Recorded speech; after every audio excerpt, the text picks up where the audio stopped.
The tin was the kind that used to hold cookies and now held everything else. Scuffed cobalt lid, dent along the rim, the kind of container that has learned patience from closets. It waited on a laundromat folding table in South Philly between a basket of solitary socks and a sign that tried to make lost and found sound cheerful. Tape on the lid read, in block letters that pressed heavier on verbs, Mending tin. Take what you need, leave what you can. Inside, a spool of bright yellow thread, 4 needles taped to a business card, a stubby pencil, a thimble dented by real work, and a small ledger with stitched binding. The first page carried 4 rules in tidy print. Mend one small thing you didn't break. Log the fix, the city, and the hour. Leave a kindness that fits in the tin. Send the thread to a new city by Sunday. Iris had come to the laundromat to rescue a zipper and a mood. She worked at a community arts center where budgets learned to hold their breath. Her hands knew their way around cables, brooms, and schedules. She knew enough stitches to fake competence. The yellow thread made a promise without bragging. Her first entry in the ledger was simple. Philly, Wednesday, 6:15 p.m. Hoodie pocket, corner blowout. 2 back stitches, 1 laugh from the owner when keys stopped escaping. Kindness, safety pins pinned to the lid. She slid the tin under the folding table on a strip of painter's tape labeled, Take me when you're ready, and left it for the city to find its own timing. A week later, the tin resurfaced in the ledger 3 states away. Richmond, Friday 9:50 a.m. Backpack strap re-anchored for a student who has no spare shoulders. Kindness, tiny packet of beeswax for thread. The handwriting wasn't hers.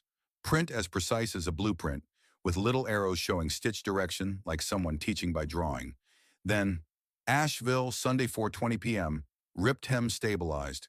Crowd at the drum circle contributed opinions. Kindness, 2 iron-on patches cut into stars. The tin became an errand machine. It moved on the breath of trains and the kind of road trips that run on gas station coffee. The ledger filled with small reliabilities. Nashville, guitar strap recap, saved a song from an argument with gravity. Chicago, the cuff button rehomed. The wind agreed to negotiate. Flagstaff and tent seam saved a weekend. Each fix logged with the hour, as if time itself were a material that could be stitched. The same precise hand appeared every few entries. Block print with diagrams, the kind of notes that believe other people are capable. A bike glove in Denver got a neat bar tack and a safety lecture disguised as kindness. Reflective tape cut into flags. A tote handle in Santa Fe earned a reinforced box stitch and a pressed sprig of desert lavender tucked into the tin with a line about memory and scent. The hand didn't sign a name. It didn't need to. Iris started checking the ledger the way other people check the weather. The mends shaped her days even when the tin wasn't in town. She kept a small coil of yellow thread in her bag, learned to tie a surgeon's knot between meetings, and began listing rooms improved by repair on index cards.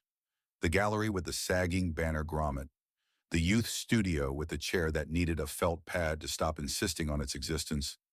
The broom closet that functioned better once a hook understood its role. The break in a different part of her life arrived as arithmetic. An email at noon separated affection from logistics with the kind of clarity that doesn't need villains. The rent and the calendar agreed to stop pretending. Iris took a walk that went 3 bus stops longer than planned, then took the ledger out again to see what cities do when a seam gives. Providence, winter hat rescued, kindness, hand warmers, and a list of libraries with heat that doesn't sigh. Oakland, messenger bag tab resecured, kindness, 2 transit day passes and a handwritten list of benches that forgive.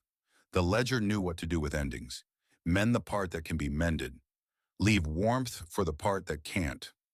The tin came through Philadelphia again in March, wearing scuffs like passport stamps. It appeared at a South Street cafe, then at a roller rink the Arts Center had documented for a small film. Iris caught it on a Tuesday night, mid-sweep, when the rink lights made the floor look like permission. Someone had left a tiny seam ripper that looked like a surgeon's instrument for optimism. The ledger's latest entry by the precise hand, Santa Barbara, Monday, 3:05 p.m. Canvas sign edge-bound. Wind demoted from adversary to colleague. Kindness, chalk pencil, and a reminder that close enough is a place to rest, not to live. She mended a kid's skate bag while the DJ lowered the volume like a blessing. Philly, Tuesday, 8:40 p.m. Strap torn at the stress point. Added bar tack. Will outlive 3 playlists. Kindness. A strip of hook and loop and a note on the lid. Ask for what you need, even if it's small. The kid did a careful lap like a person practicing being brave. By April, the tin was a roomer with planning skills. It showed up in Savannah with a hem coaxed into decency before a job interview and a kindness of breath mints and calm instructions. It paused in New Orleans for a brass band's jacket button. The kindness was valve oil and an annotated map to water that didn't taste like an errand. In Minneapolis, someone stabilized a mitten and left a note on the inside of the tin. First Sundays, 4:30 p.m. If you're in range, mend in public. The public mends change the temperature of rooms. A picnic table outside a Denver library learned to function as a repair desk. A long counter in a Portland barber shop hosted a needle for an hour and found that conversation didn't need volume to be large. People brought clothes that narrative had worn too hard. Thread closed small distances. A woman in Milwaukee moved a button 3/4 of an inch and announced a truce with her blazer. The ledger recorded nothing of her reasons and all of her victory. The precise hand kept tuning the system without owning it. Simple diagrams appeared in margins. How to lock a stitch, where to anchor on bias when a knot wants to be two. A small square stamp, just a tiny chair drawn in 3 lines, began to show up quietly at the bottom of those pages, as if to say, let the furniture hold you while you work. Iris noticed the way the stamp leaned left, like a person bracing politely against weather. Work took her west for a week, Seattle, then down the coast by train to a workshop in San Diego. The tin had already traveled that corridor in January. It would likely do so again in May. She packed a sleeve of needles anyway and a tiny bag of gold safety pins she had bought because the regular ones looked tired.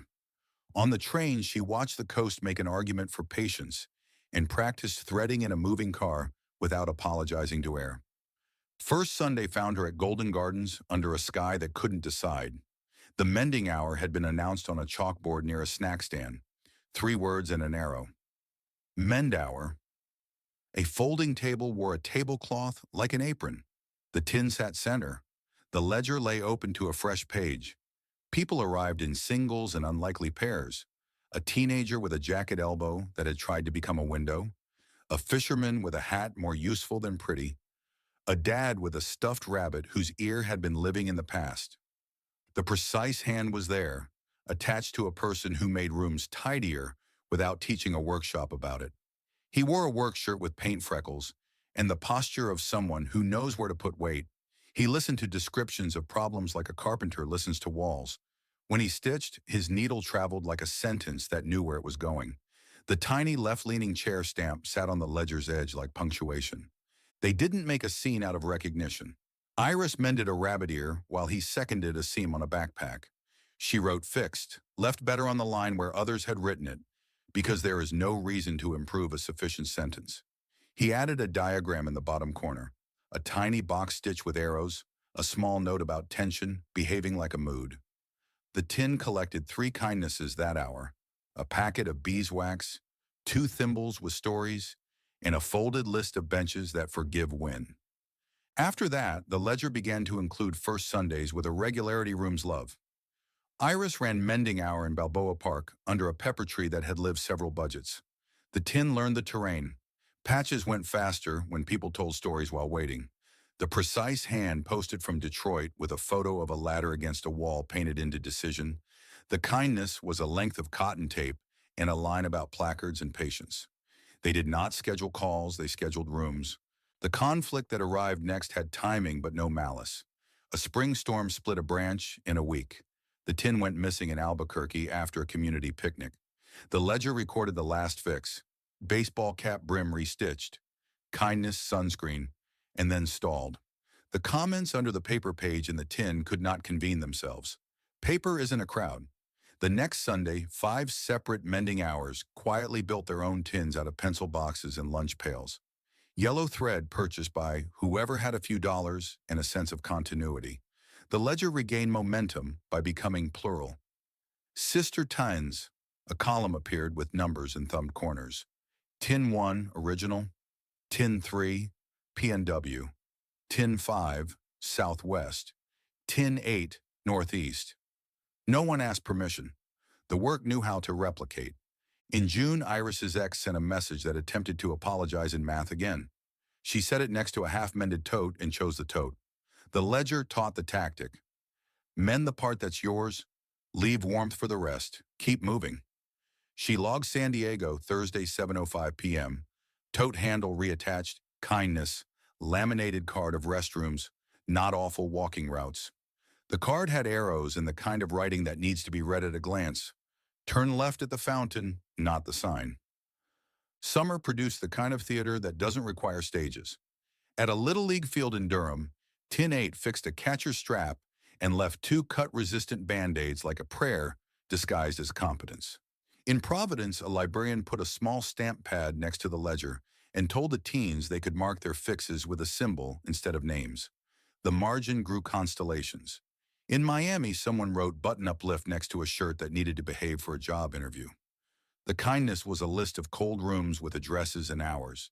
They kept the romance like they kept the habit, out of performance, inside the work. When they overlapped in a city, they set up two chairs side by side and discovered that mending reads best when done shoulder to shoulder. He brought a sign he'd painted that said, "This table does small miracles," in letters that knew how to behave. She brought a roll of painter's tape pre-tabbed into flags. The ledger recorded the ordinary. 2 hands at work, 3 conversations about nothing, 8 men's, 1 table learning how to be a room. In late August, the original tin washed back to Philadelphia in a cardboard box with careful handwriting and a note that read, "Only made it to Sunday." The lid had new dents. The spool was thinner. The ledger was fat with corners. Iris set it on the Art Center counter like a small local deity and let people find it by accident. A kid who had no patience for museums respected the thimble. A retiree who used to teach home EC ran a finger over the back stitches with approval that did not care about ages. They added one more rule to the inside of the lid in pencil, the kind of rule that knows it's really a reminder. If you can't fix it, hold it steady for the person who can. The words were plain. The effect was not. People started showing up not because they had holes, but because they could be the table. By fall, the tins traveled with a rhythm that looked like luck and behaved like practice. The ledger kept writing its census of small heroics. Boise, baby sling seam that said, "We got through today." Kindness, trail mix packets taped closed with bright tape. Savannah, pillowcase saved in a laundromat. Kindness, 4 quarters, face up. Seattle, grocery tote, bottom seam reinforced. Kindness, a card that read, "Take a breath by the water, then try again." Some stories prefer centerpieces and speeches. This one held with thread and tables and a time each month when it was reasonable to expect the right person to sit down next to you with a needle already threaded. If a cobalt tin finds you at a laundromat, a library, a park bench, mend one small thing you didn't break. Log the fix in the hour. Leave a kindness that fits in the tin. See if the room changes temperature by half a degree. And if the person whose diagrams you've been recognizing sits down across from you one day with a spool in his palm and paint on his sleeve, treat it as a continuation, not a revelation. Some romances don't arrive with trumpets. They show up with beeswax and a thimble and a sentence that fits in a margin. Fixed left better.